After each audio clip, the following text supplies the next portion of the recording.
What's up, everybody? My name is Shannon, and I am still waiting for my Satyr, and today we are talking about the fourth book in the Ravenspire series, The Blood Spell by CJ Redwine. As I'm sure all of you know by now, I am in love with the Ravenspire series. It's just such a cool twist on so many amazing, wonderful fairy tales, and I love that they all take place in the same universe. It's great, but I was really looking forward to the Sea Spell because when I was growing up, I was never a fan of Cinderella. I didn't really like her. She was never my favorite Disney princess or anything like that.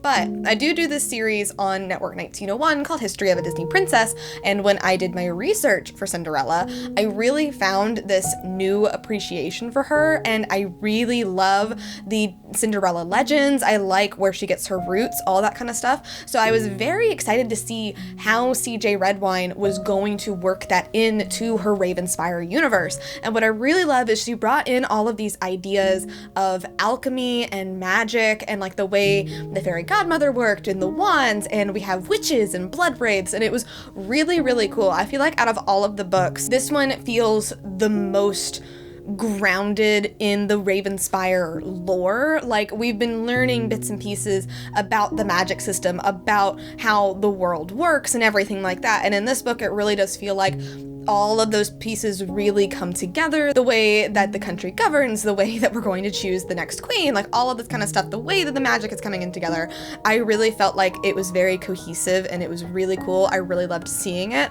I really loved the romance dynamic in this book between Blue and Kellen. They were childhood friends, but they didn't like each other. They were always very much at odds. And CJ Redwine does idiot boys who fall in love with like the tough murder girls like so well, and it's so cute, and I don't know how she does it, but I am always just so invested in the ship every single time. It's really, really great. I really like the way the stepmother's story kind of built and built and built as the story went on. She isn't actually Blue's stepmother, but she takes her in after both of her parents die. She's a very, very cruel woman. She's got a lot of debts that she's trying to pay off, and there's so much more to her story that you don't get to figure out until the very end, and I liked all of those aspects of her story. But the reason I'm giving this book an A- where I gave all of the other ones an A+, is just because there's a lot of dead ends in this book. There are a lot of things that get introduced when you're going down this road, and then all of a sudden it just kind of stops or it doesn't really go anywhere, and that was to throw you off the trail of what was really going to happen at the end of this book. But it was a little bit frustrating, and it's not necessarily that it was hard to follow, because you can still follow what's happening, you still know what's going on, but it just made the reading experience just, I guess frustrating really is kind of like the word there. It didn't take away from the reading experience, it just made it just a little bit irritating, you know, going into it.